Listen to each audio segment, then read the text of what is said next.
जो मैंने बात की कि मोदी छा गया है, पहले तो मैंने आपको बताया था कि मोदी आ रहा है, लेकिन मोदी छा भी गया है। सीओपी 28 में सेंटर स्टेज पर जो लीडर नजर आया है, वो नरेंद्र मोदी था। भाई मोदी साहब हर तरफ छाए हुए नजर आए हैं सीओपी 28 में।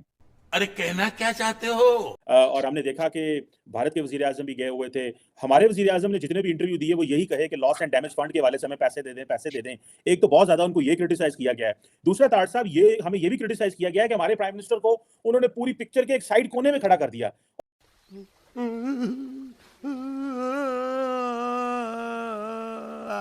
इंडिया के प्राइम मिनिस्टर मौजूद हैं जो कि क्लाइमेट चेंज पर बात कर रहे हैं। क्या कहना चाहते हैं कि क्लाइमेट चेंज पर एक इंपॉर्टेंट मुद्दा है, वहाँ पर नरेंद्र मोदी मौजूद हैं, तो पाकिस्तान के प्राइम मिनिस्टर कहाँ पर हैं? क्या हमारे मुल्क में क्लाइमेट चेंज नहीं हो रहा है या हमें डिस्कस करने की जरूरत नहीं है? मज़ा आया, और मैं ये जो मज़ा है हिंदुस्तान के हर व्यक्ति को देना चाहता हूँ। दोस्तों, अभी कल ही दुबई में कोप 28 की समिट हुई थी, जिसमें पाकिस्तान के प्रधानमंत्री काकर साहब और भारत के भी प्रधानमंत्री श्री नरेंद्र मोदी जी पहुंचे थे।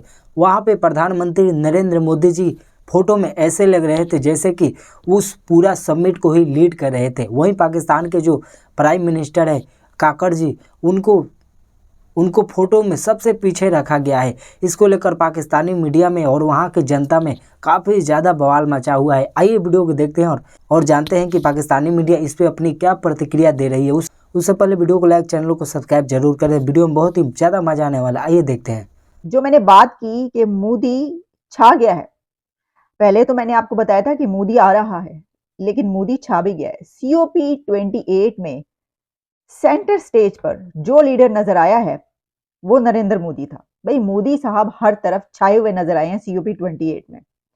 अच्छा, अब जरा बात कर लें जब हम आगाज से लेकर एंड तक, तो सबसे पहले तो मेलोनी मोदी की जो सेल्फी वायरल हुई है, उसने इंटरनेट के रिकॉर्ड ब्रेक कर दिए। मतलब हमारा प्रोग्राम ब्रेकिंग बैरियर्स क्या बैरियर्स ब्रेक करेगा, जो मेलोनी मोदी की सेल्फी ने बैरियर्स ब्रेक किए। यार दोनों खिलखिलाते हुए, कह कहे लगाते हुए नजर आए मोदी साहब और prime minister of Italy Georgina Meloni, जो कि बड़ी ही एक खूबसूरत खातून है और बड़ी पॉपुलर हैं, लोग उनको बहुत पसंद करते हैं। तो वो उनके साथ जब बैठी हुई नजर आई हैं और उसके बाद दोनों बहुत कह कहे लगाते हुए नजर आए। उसके बाद जॉर्जिना मेलोनी साहिबा ने ट्वीट किया जिसमें उन्होंने कहा कि सीओपी में दो दोस्त मिल गए, दो दोस्त सीओपी में, यानी कि मोदी और मेलोनी।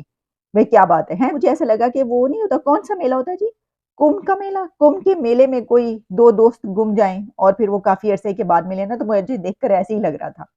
अच्छा, ये तो चले अपनी जगह पर, ठीक है जी। लेकिन उसके बाद हमने देखा कि जो प्रेसिडेंट ऑफ यूएई हैं, उनके साथ बाहों में बाहें डाल के नजर आए हैं मोदी साहब।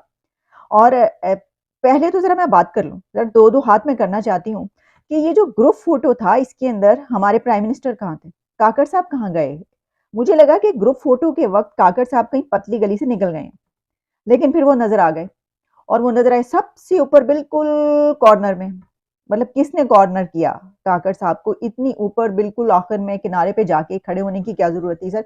कहीं किसी मतलब अच्छी जगह पे कहीं आगे चले, बीच में ही कहीं खड़े हो जाते, नजर तो आते आप। और बड़ी संजीदगी से, वो बड़े ही संजीदा खड़े थे, बिल्कुल लगता है कि जैसे ना बिल्कुल नाराज हुआ कोई बच्चा होता है। लेकिन देखिए, बात ये है कि किसी भी लीडर को वहां पर कहीं पर भी जगह मिले उसको खड़े होना पड़ता है। लेकिन सवाल यह है कि मोदी साहब को बीचों बीच विचों बीच किस तरह जगह मिल गई, मैनू ए दसो काकर साहब, तुसी क्यों नहीं लब्भी वाली जगह? मतलब आप भी तो भाग के आ जाते और वहां पे खड़े हो जाते। सब आज बल्कि कल दुबई के अंदर, अबू धाबी के अंदर कॉप 28 के सिलसिले में दुनिया के बहुत सारे जो लीडर्स थे वो इकट्ठे हुए, और पाकिस्तान के वजीर आजम, केटे के प्राइम मिनिस्टर भी गए, और हमने देखा कि भारत के वजीर आजम भी गए हुए थे। हमारे वजीर आजम ने जितने भी इंटरव्यू दिए वो यही कहे कि लॉस एंड डैमेज फंड के हवाले से हमें पैसे दे दें, पैसे दे दें। एक तो बहुत ज्यादा उनको ये क्रिटिसाइज किया गया है। दूसरा तार साहब, ये हमें ये भी क्रिटिसाइज किया गया है कि हमारे प्राइम मिनिस्टर को उन्होंने पूरी पिक्चर के एक साइड कोने में खड़ा कर दिया। और कई लोग कह रहे हैं कि नरेंद्र मोदी इस वक्त ग्लोबल लीडर के तौर पर सामने आए हैं और वो फ्रंट लाइन पे खड़े हुए थे होस्ट के साथ, और हमारा प्राइम मिनिस्टर बिल्कुल, ये जिसे कहते हैं ना, कोई पॉइंट तो नहीं बनता, लेकिन पाकिस्तान के सोशल मीडिया पे बड़ा ट्रोल किया गया है वजीर आजम पाकिस्तान को कि बिल्कुल ऑन द एज खड़े हुए हैं। इसकी क्या वजह है? क्या ये चीज बताती है कि हमारे प्राइम पाकिस्तान की इस वक्त इंटरनेशनल लेवल पे ये पोजीशन है? और क्या ये भी बताता है कि पाकिस्तान के जो मेन स्टेक होल्डर हैं वहां पे भी हमारे वजीर आजम की कोई वैल्यू नहीं है? How do you see this climate diplomacy में हमारे वजीर आजम थोड़े बुझे बुझे नजर आए, जबकि नरेंद्र मोदी तो फ्रंट पे छक्के खेल रहे थे, बल्कि इटालियन प्राइम मिनिस्टर तो सेल्फियां ले रही थी, तो वो बड़ा इस वक्त इंटरनेट पे सेंसेशन बनी है। How do you see this, particularly हमारे वजीर आजम का सिर्फ फंड की बात करना, पैसों की बात करना, और कोई इनिशिएटिव ना देना, इसको कैसे देखते हैं आप? चीमा साहब, आज मैं COP 28 के हवाले से मैं बताना चाहूँगा कि आज जो दिन था वो आज क्लाइमेट फाइनेंसिंग के हवाले से आज था। मोदी साहब ने उसमें स्पीच दी, और बल्कि ना सिर्फ उन्होंने स्पीच दी है, उन्होंने कहा है कि 2028 में they want to host the COP, और ये दूसरी होगी। पहले भी एक COP को भारत जो है वो होस्ट कर चुका है। लेकिन उसमें चीमा साहब, मोदी साहब के साथ काकड़ साहब का कंपैरिजन बनते नहीं। वो दुनिया की 5th लार्जेस्ट इकोनॉमी है, और काकड़ साहब, मुझे इस तरह लग रहा है कि वहाँ जर्सियां स्वेटर लेने गए थे तो उन्हें पता चला कि यहाँ पे कॉन्फ्रेंस हो रही थी, तो क्या पाया दूसरी भी मेरे जो किसी हो सकता है तो वे को पैसे दे दे शायद। तो मैं बल्कि यहाँ पे एक क्वेश्चन करना चाहूंगा कि मैं इस COP 28 के हवाले से जब देख रहा था, तो मेरा कंसर्न है इस चीज का कि मैंने जब चेक किया कि यहाँ पे जो पवेलियन बनाना है वहां पे बूथ लगाने का खर्चा $2 लाख, और जब मैंने उस खबर को पढ़ा, यहाँ पे कनाडा में सेचुआन उनका जो सूबा है, वहां आज एक बहुत बड़ा आज इशू बन गया है कि उन्होंने अपना पवेलियन लगाया 7,65,000 के खर्चे से, और उठे झगड़े हो रहे हैं। लेकिन हमारा को पूछने वाला है, ना सिर्फ हमारे वजीर आजम साहब वहां पे तशरीफ ले गए, इनके साथ वजीर खारजा भी दे गए तशरीफ, और ये बड़े बड़े महंगे होटलों के बिल। क्या ये पाकिस्तान में कोई किसी को पूछने वाला नहीं है कि ये क्या हो रहा है? दुनिया मर रही है, 42% हमारी इन्फ्लेशन, महंगाई है। COP 28 जो कि दुबई में इस वक्त हो रही है, एंड वहाँ पर कह लें कि अमेरिका की कमाला हारिस मौजूद हैं, चाइना के प्रेसिडेंट मौजूद हैं, इंडिया के प्राइम मिनिस्टर मौजूद हैं, जो कि क्लाइमेट चेंज पर बात कर रहे हैं। क्या कहना चाहते हैं कि क्लाइमेट चेंज पर एक इंपॉर्टेंट मुद्दा है, वहाँ पर नरेंद्र मोदी मौजूद हैं, तो पाकिस्तान के प्राइम मिनिस्टर कहाँ पर हैं? क्या हमारे मुल्क में क्लाइमेट चेंज नहीं हो रहा है, या हमें डिस्कस करने की ज़रूरत नहीं है? देखिए मिस, माशाल्लाह आपने बड़ी अच्छी कम्युनिकेशन की है। आपका टॉपिक इस वक्त जो करंट क्लाइमेट है उस पे है, फिर उसके बाद जो हमारी पॉलिटिशियन है उस पे है। सबसे पहले मैं बात करूंगा हमारी करंट पोजीशन पे। हमारी जो करंट पोजीशन इस वक्त है, हमें खुद नहीं पता कि हमारा प्राइम मिनिस्टर क्या है, ठीक है ना। हमें खुद नहीं पता कि हमारा प्राइम मिनिस्टर क्या है, उसकी वैल्यू हमारी नज़र में क्या है, अगर वो उसकी वैल्यू है भी या नहीं भी। तो आउट ऑफ कंट्रीज़ के जितने भी लोग हैं वो देखते हैं कि आप अपने मुल्क के लिए कितना बेनिफिशियर हैं, आप अपने मुल्क के साथ कितना लॉयल हैं, आप अपने कंट्री के लोगों के साथ कितना लॉयल हैं। नरेंद्र मोदी जो है उन्होंने करके दिखाया है। उन्होंने पॉलिटिशियन में भी अपना नाम मनवाया है, उन्होंने अपना नाम इकोनॉमिकली में मनवाया, सबसे बड़ी बात है टेक्नोलॉजी में उन्होंने अपना नाम मनवाया। और इसके अगेंस्ट इस वक्त मैं दुबई में काम करता हूँ, ठीक है, मेरा अपना बिज़नेस है। वहाँ पे 70% जो है इंडियंस हैं, वो बिज़नेसमैन हैं, मलवारी इंडियंस हैं, वो बिज़नेसमैन हैं। उनका जो उन्होंने जिस बंदे के अपने मुल्क में वैल्यू होगी उन्होंने उसको आगे करना है ना। देखिए हमारे पास जब इमरान खान साहब थे तो आउट ऑफ कंट्रीज़ जाते थे तो हमारे पासपोर्ट को वैल्यू दी गई थी। इस वक्त दोबारा हमारा वही हाल है। तो क्लाइमेट पे उन्हें खुद को नहीं पता, वो क्लाइमेट की क्या बात करेंगे, इकोनॉमिकली का नहीं चेंज का नहीं पता। इन्हें जो हमारे पॉलिटिशियंस जितने भी हैं, इन्हें सिर्फ और सिर्फ अपने बैंक अकाउंट्स का पता है।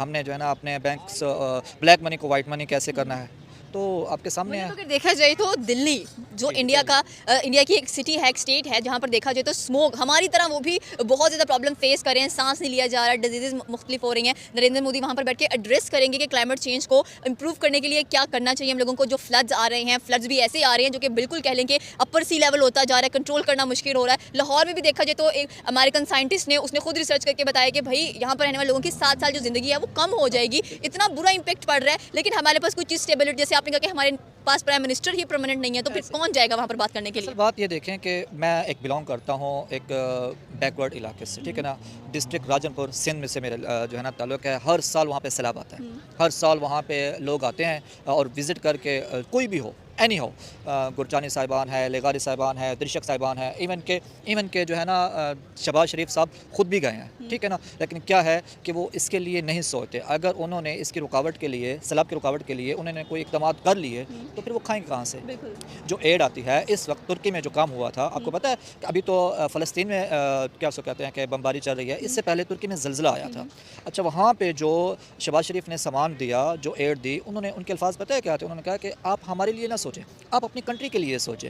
और उनको जो एड दी गई वो वही वाली एड थी जो उन्होंने हमें कुछ साल पहले दी थी। ठीक, तो हमारी तो ये है कि हमारे लोगों तक, देखें मैं खुद वहाँ, हमने अपनी मदद आपके तहत अपने सैलाब ज़दगान को क्या किया, सपोर्ट किया, ठीक है ना। हमने खुद जो है ना उनको जा के ना घर बनवा के दिए। कुछ फाउंडेशंस हैं जो उनको जाके गवर्नमेंट की तरफ से सच कोई इक़दाम नहीं है, और ना ही टिल नाउ। यहाँ पे आप देख लें कि आपने कभी देखा है कि हमारे जो इकोनॉमिकली जितने भी ब्यूरोक्रेट्स हैं, जितने भी MP MNAs हैं, इलेक्शन पे तो जोर है। देखें, कभी उन्होंने सोचा है कि हम क्लाइमेट के लिए कुछ करें?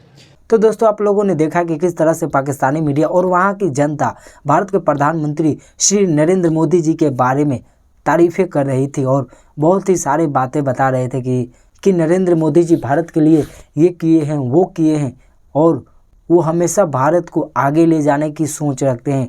तो ये सब तमाम बातें थी। तो दोस्तों वीडियो अच्छा लगा तो वीडियो को लाइक, चैनल को सब्सक्राइब जरूर करें। जय हिंद, जय भारत।